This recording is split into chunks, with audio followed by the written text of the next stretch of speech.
Bernie Sanders is the junior senator from Vermont. A socialist and independent, he caucuses with the Democrats. He was the mayor of Burlington, Vermont, and served 16 years in the House of Representatives before winning election to the United States Senate in 2006. This spring, he announced his candidacy for the Democratic presidential nomination, calling for a massive redistribution of income to address inequalities, a crash effort on climate change, and an end to the influence of special interest money in politics. He had been considered a quixotic challenger to the formidable frontrunner Hillary Clinton, but he is drawing huge crowds in New Hampshire and Iowa, and last weekend came in a close second to Ms. Clinton in a straw poll at the Wisconsin Democratic State Convention. Bernie Sanders, thank you for joining us. Thank you for having me. Has this reaction in the last couple of weeks, the crowds, the Wisconsin straw poll, has that changed any of your thinking calculation about, hey, I may really actually win this thing? No, that's what I thought from the very beginning. We're in this race to win. And you think you can win? I do, Al, and I'll tell you why. I think the American people are very disillusioned with establishment, economics, and politics. They're working longer hours for low wages. They're seeing 99% of all new income going to the top 1%, massive and grotesque levels of wealth inequality in this country. People are worried about their kids. They understand we are the only major country on earth without a national health care program. They look in the politics of this country. What do they see? The Koch brothers and other billionaires buying elections. People want real change. We're going to get to some of those issues in just a moment. Let me just stay on politics for a second. You've said you'll win the New Hampshire primary. You think you'll win Iowa too? Look, we're doing very well. There's no question but that today Hillary Clinton is clearly far and away the leader in the polls. But I think we have the momentum. And if you look at the polls, we're closing that gap a little bit. So I think if we stay on message, if we continue our organizing efforts through our website, berniesanders.com, if we get around the states, and we're going to run a very grassroots campaign now. What I'll be doing in Iowa this weekend is, I think, 5 town meetings. That's what we do in New Hampshire. That's what I think people want to see. We continue doing that. I think we had a really good shot in both states. So you're as confident in Iowa as you are in New Hampshire? I think we've got, I'm not making any predictions here. Okay. We've got a long way to go. We are the underdog. We're going to be greatly outspent. Secretary Clinton has a very formidable political infrastructure, but I'm feeling good about our chances. Some analysts say, yes, you're going to do well in some of those early states we just mentioned. They have a lot of very issue-oriented white liberals. But when it moves to states that have a lot of African Americans and Latinos, you'll get clobbered by Hillary Clinton. Well, I don't think so. I mean, in truth, I come from a state which has a small African American population and a very small Latino population. So that's simply the truth. But I think the message that we have, whether it is the need to create millions of decent-paying jobs. Look, I was on the floor literally yesterday talking about a horrendous national tragedy, which almost nobody is talking about it. And that is real unemployment for young African Americans in this country. Do you know what it is? Including those people who have given up looking for work and people who are working part-time when they want to work full-time. It's over 50% now. A black male baby born today, if we do not change the system, stands a 1 in 3 chance ending up in jail. This is a tragedy, unspeakable tragedy. These are the issues that I'm talking about. John Conyers and I have introduced a massive jobs program for young people around this country. I think the Hispanic and African American community will take note of what we have done over the years and what we will propose during this campaign. The other candidate in the field is Martin O'Malley, or another candidate. He is against the Trans-Pacific Trade Pact. He is attacking Wall Street. He wants to tax the rich more. What's the difference between Bernie Sanders and Martin O'Malley? Well, to be honest with you, I met Martin O'Malley once in my life. He was governor. He hosted the Democratic senators and seemed to be a very nice guy. All I know is that for the last 30 years and more, I have taken on every element of the establishment, okay? When I was mayor of the city of Burlington, we transformed that city into one of the most livable cities in America. I invite everybody to come to Vermont, come to Burlington, beautiful city. We took them all on. As a congressman and as a senator, I have taken them all on. I have taken on Wall Street, and I'm calling for the breakup of the major financial institutions. And that history is different than Martin O'Malley's, you believe? Well, people will have to judge. I'm not here to criticize Mr. O'Malley or anybody else. I know. No, I'm not getting you criticized, but he is another alternative. He will defend himself. You differentiate yourself from Secretary Clinton. Well, on the issues, I know what I have done throughout my life, and I have been a leader in taking on big money interests. I was the first member of Congress to take Americans over the Canadian border to find cheaper prescription drugs. I have led the Defending Social Security Caucus to protect people from cuts in Social Security. In fact, believe in expanding Social Security. I'm glad Mr. O'Malley is against the TPP. I have been against every trade agreement since I've been in Congress, voted against NAFTA, CAFTA, permanent normal trade relations with China, and I'm leading the effort, helping to lead the effort on the TPP. You mentioned big money several times, and you've said that you're not going to be, you're going to get outspent in this race. No super PACs for Bernie Sanders. But the early reports are you're doing pretty well online on small donors. Give us an estimate of what you think you might be able to report. Here's the story, and I want to spend a minute on it. Yep. Because this is a huge issue. And you ask me why people are coming out to our meetings in large numbers. There is profound disgust over the Citizens United Supreme Court 5-4 decision, which says to the Koch brothers and other billionaires they can essentially buy elections and buy candidates. And very few people I know, including a lot of conservatives, think this is what American democracy is about. This is oligarchy, and we've got to be honest about it. And the media has got to be honest about it. We can't say, oh, well, that's the way it is. It's not the way it is. Billionaires should not be able to buy elections. So, needless to say, I'm not going to get a whole lot of support from billionaires. I don't want their support. I don't need their support. I don't have a super PAC. But to answer your question, since we've been in this race for all of 5 weeks, I'm trying to think here, I think we have gotten close, well, certainly over 150,000 individual donations. And you know what they average? $40 a piece. Now, the question is... So doing quick math, working for Bloomberg, that means you've raised more than $6 million already. Yes. Will you top 10 by June 30th, you think? We'll see. I think we will. You think you will? But here's the point, though, and this is the more important point. The question is, given Citizens United Supreme Court decision, can any candidate representing the working class, the middle class, who is prepared to take on billionaires, can you win elections? Can you win elections? Or is this country's political system so corrupt that it is only people beholden to big money who can win? That is a profound question. The only way to change that would appear to be a constitutional amendment. And, gosh, it's been, 25 years since we amended the Constitution. That's really a tough slog. I mean, this is a very difficult issue. With what we could do, certainly I have co-sponsored legislation for a constitutional amendment. I believe right now what we can do is pass disclosure legislation, which means that if the Koch brothers or any other billionaire wants to put ugly 30-second ads no more dark money. Exactly. And their faces are going to have to be on those ads. Yeah. And thirdly, in my view, if you really want a dynamic democracy, you got to move to public funding of elections. This is a hugely important issue that impacts every other issue facing America. Let's talk about some other issues. What's the Sanders doctrine on when to commit American military force? Well, on this one, I'm pretty conservative. I got to tell you that. A few weeks after I was elected to the Congress in 1991, I cast a very difficult vote against the first Gulf War when Saddam Hussein had invaded Kuwait. And I helped lead the opposition to the war in Iraq because I just did not trust or believe what Bush and Cheney and Don Rumsfeld were saying. I think I turned out to be right, and if you look on YouTube at what I said, you'll find out that I was very prescient. Much of what I said turned out to be true. So I'm pretty conservative, and I think obviously there are times when you go to war. But is there criteria for when I don't think so. It has to be based on every single instance of what's happening. But as you know, President Obama just sent 450 advisors to Iraq for the fight against the Islamic State. You've said we've got to lead the effort to defeat the Islamic State. Do you approve of this? No, I didn't say we have to lead the effort. We have to be a leader in the effort. No, what I said is that the Muslim nations themselves in the area have got to be the leaders. You're looking at Saudi Arabia, which has the third largest military budget in the world, far more powerful than ISIS. Why aren't there troops on the ground? Do you support what the president did this week? I want to think about it. I haven't reached a conclusion yet. But the president has been trying to thread a needle here, walking the tight line. He does not want combat troops in that region, nor do I. On the other hand, he wants to play a supportive role. Where the line is drawn, I'm not quite clear. You're not quite sure whether he did the right thing or not this week? I don't know enough about it at this particular moment to give you a definitive answer. Let's talk about another problem area, which is Russia and Putin. And you've said he's a bully, and we have to stand up to him.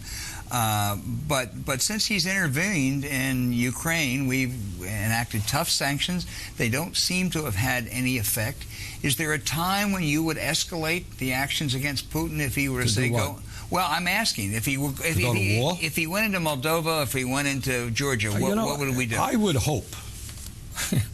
I would hope that this country has learned a lesson from Afghanistan and Iraq. We were told these can be easy wars; our troops would come home.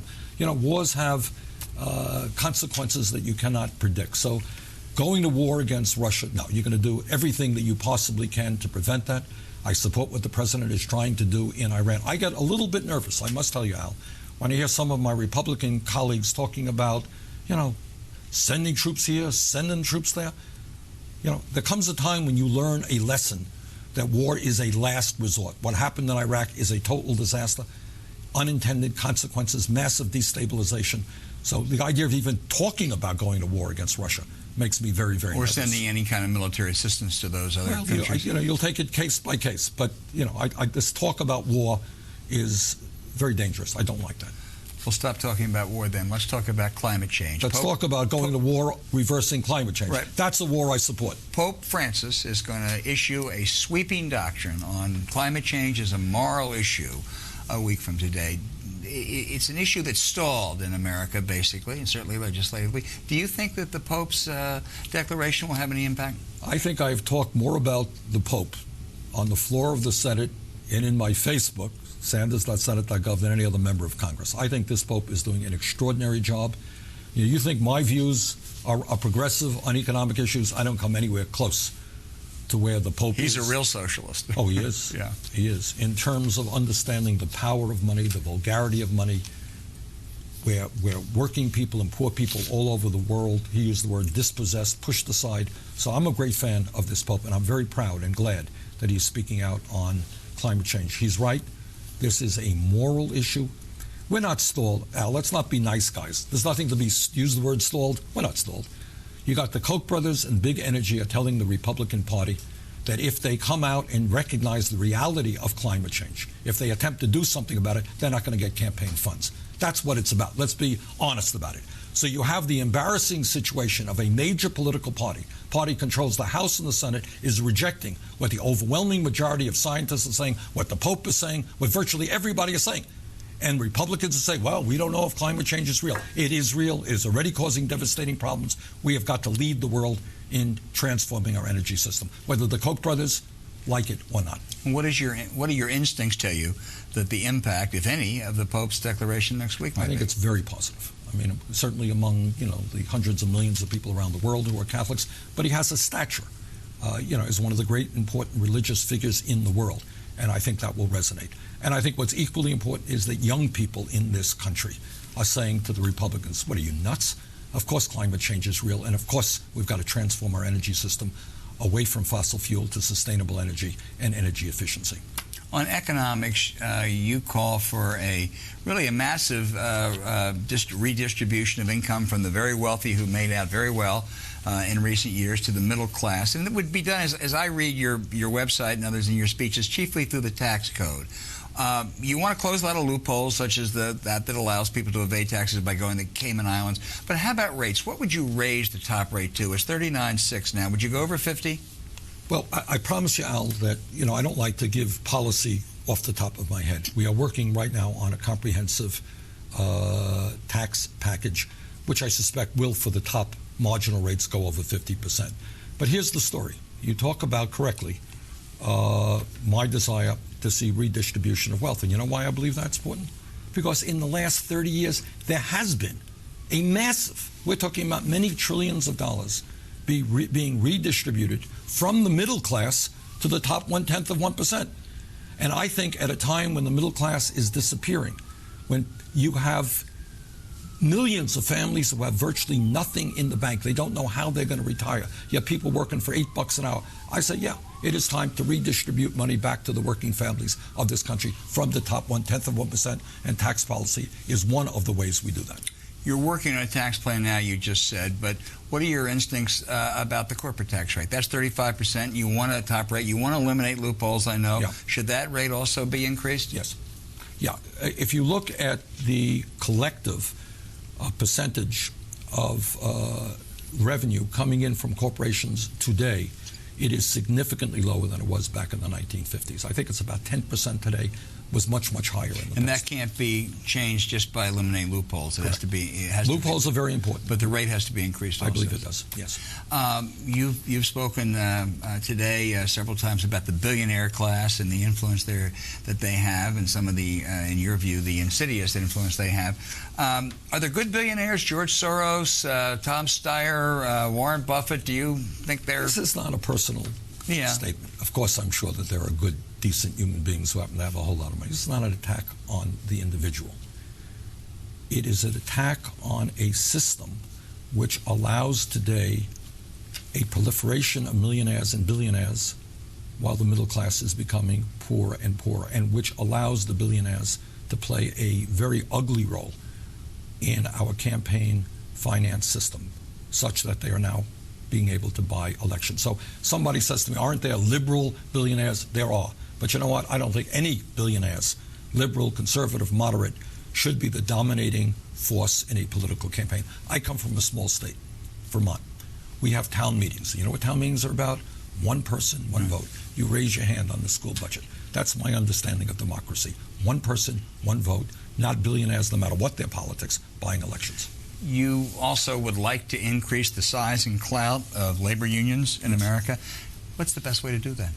Well, one way you do it is you give the millions of working people in this country who want the opportunity to join a trade union to be able to do so.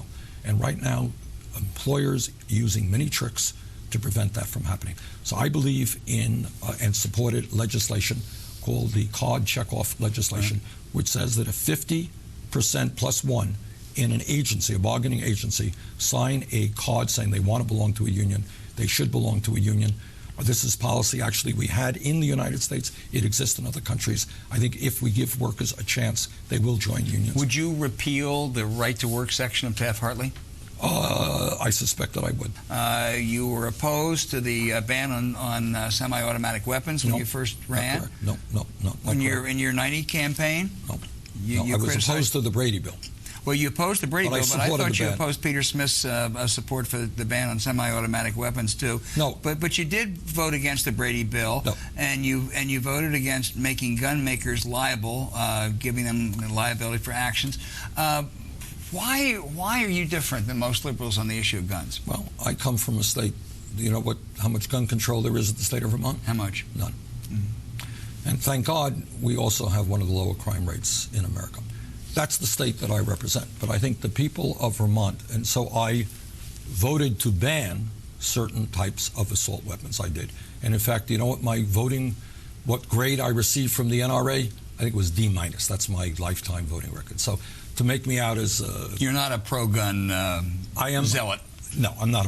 No, I surely. But what we understand is that in states like Vermont, guns are associated with hunting, with antique gun shows, with target shooting. I understand that in Los Angeles and Detroit and Chicago, guns are a very different thing. Senator, you want to break up the big banks so there's no too big to fail. Yes, that is, that's correct. Can you quantify that? I mean, is there a number that you can put on that? Let's look at the top six. Yeah.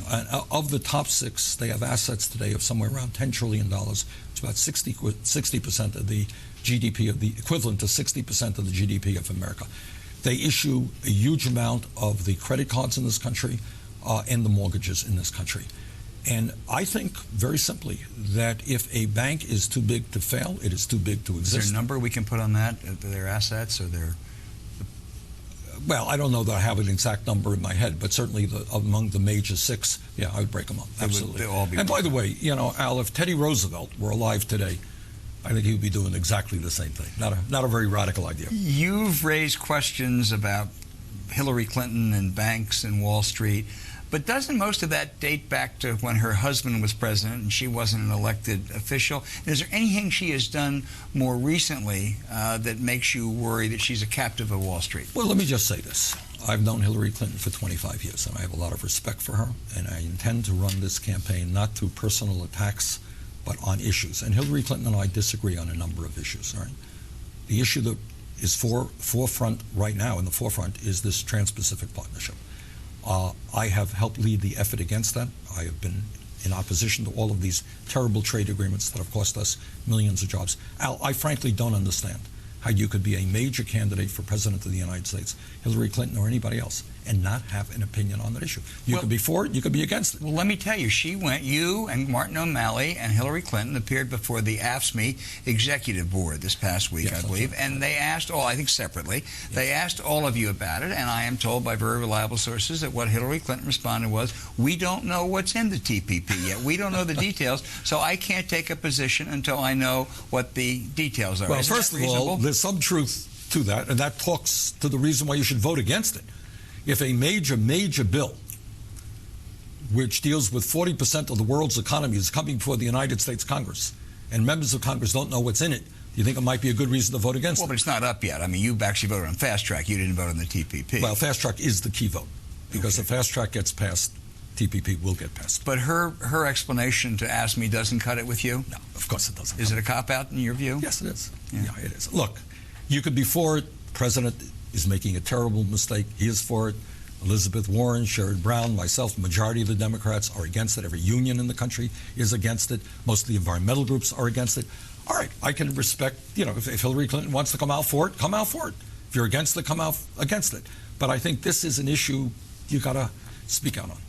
Let me go back to Wall Street, and both you and Hillary Clinton. What is your sense of her view on banks and on Wall Street? You've watched her. You served with her in the Senate. You've listened carefully to what she said. Hard to say. I mean, I think the issue is, do you feel comfortable with the kinds of power that Wall Street has economically and politically? I do not. That's why I want to break up these banks. That's why I brought forth a whole lot of legislation to curb these outrageously high interest rates. Hillary Clinton is no great secret, has received a lot of money from Wall Street. We will see what her views are, but I have not seen her, at this point at least, speaking out in a way that I think the American people want our candidates to be speaking out. And what are some of those specifics that you would like to see her speaking out on? First of all, at the very least, Glass-Steagall has got to be reestablished. I was one of the leaders in the House during the Clinton administration. It was repealed, of course, during her husband's administration. And I'm not blaming her for her husband. Right. But, and everybody was saying, oh, this is so great, we're going to deregulate Wall Street. Check out what I said at that point. I did not think it was great. I led the opposition to it. Sadly, much of what I predicted, in fact, came to be true. In terms of Iraq, Hillary Clinton voted for the war in Iraq. I voted against the war in Iraq. I think my vote turned out to be the right vote. In terms of the USA Patriot Act, Hillary Clinton voted for the Patriot Act. I voted against the Patriot Act. I think my view is it the right view, because I think we can combat terrorism without undermining the Constitution and our privacy rights. On climate change, we talked about climate change. The key issue that's come up before the Congress was the Keystone Pipeline, which was called for the excavation and transportation of some of the dirtiest oil in this world from Canada to the Gulf Coast. I voted and helped lead the effort against it. What's Hillary Clinton's position on? Do you worry that she's not sufficiently skeptical of the power of Wall Street? Yeah, I think that's a fair statement. Do you worry that she's too interventionist prone in foreign affairs? I mean, I think the vote to go to war in Iraq, which I think she has acknowledged was a poor vote, maybe suggests that she wasn't as thoughtful as she should be in looking at the evidence. I myself did not believe what Cheney was saying, what Don Rumsfeld was saying, what Bush was saying. I did not believe that we had to invade that country. I certainly didn't believe that it would be a quick and simple war.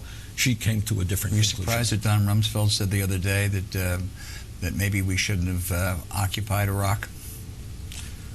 Don't get me going. I really don't. Don't get me going. Because this war, I was the chairman of the Veterans Committee. And I have talked to too many veterans who came home severely wounded in that war. 500,000 came home with TBI and PTSD. We lost 6,700 troops. We helped destabilize that region. And I can remember like it was yesterday, Rumsfeld telling us just how easy it would be, and Cheney telling us how easy it would be. And what a tragedy that war was. You mentioned her vote on Iraq. How about Libya? She was a prime advocate of intervening in Libya in 2010, I guess it was, or 11. Was that wrong? Don't know enough to give you a definitive answer on that. Okay. If Hillary Clinton were to be president, and during the campaign too, there's no one who's going to be more important. No one she listens to more than Bill Clinton. Is that good or bad? You've served. Bill Clinton is a very smart guy. But you served 8 years in the Congress when he was president. Is his counsel generally the sort you'd like, or is it the sort you'd not like? Look, Bill Clinton is clearly a very smart guy and a very articulate guy, and who did many good things as president of the United States, but he did many bad things as well. And if you remember, under the Clinton administration, we moved forward on NAFTA, the beginning of a disastrous set of trade policies which have cost us millions of jobs. Bill Clinton was wrong. We've moved forward under Bill Clinton and Robert Rubin's leadership, Secretary of Treasury, to deregulate Wall Street so that we could be more competitive in the global economy, blah, blah, blah, blah. That was a terrible disaster, which led, in my view, to the Wall Street crash and that horrendous impact that had on the economy. So, I think there's a lot to be said. Clinton did a lot of good things, but he certainly made some very serious mistakes. TPP notwithstanding, do you consider Obama a more progressive president than Clinton? Yes. Yeah, in general, yes. And if Hillary Clinton happened to upset you and become the Democratic nominee, apart from trade, what are a couple issues that she should take that could reassure or clarify the Sanders base, the Sanders core? Well, it's not just a question of this issue or that issue. It's a question of tone. The reason that the middle class is disappearing, and we have 45 million people living in poverty, is because for the last 30, 40 years, there has been a very well-planned and determined attack against the middle class. Trade policy, sending our jobs abroad, not raising the minimum wage, tax breaks for the wealthiest people in this country, a variety of attacks on Medicare, attacks on Social Security. What we need today is leadership which says to the American people, you have got to stand up. And when critics like, or rather columnists like David Brooks say she's running too much of a far left campaign, a mobilize as opposed to a persuasion campaign. Yeah. Look, at the end of the day, this is my view, and I'm the only candidate who will tell you this. The power of big money, of Wall Street, of corporate America, and their lobbyists and their campaign contributors is so great that no president is going to be able to address the real needs of the American middle class unless there is a mass movement of people standing up and saying enough is enough. And that, I think, distinguishes my campaign from everybody else's. I don't think I can do it alone. I can't do it alone. We need a mass movement of people to take on the billionaire class. Are you having fun? I am very gratified. Fun is a big word. Yes, I am enjoying it. I am especially gratified at seeing these large crowds that we're drawing. We had 5,000 people in Minneapolis, large crowds in New Hampshire and in Iowa. I think people are ready for a message which calls for fundamental change in our economics and politics. Senator Bernie Sanders, thank you so much for being with us, and thank you for joining us.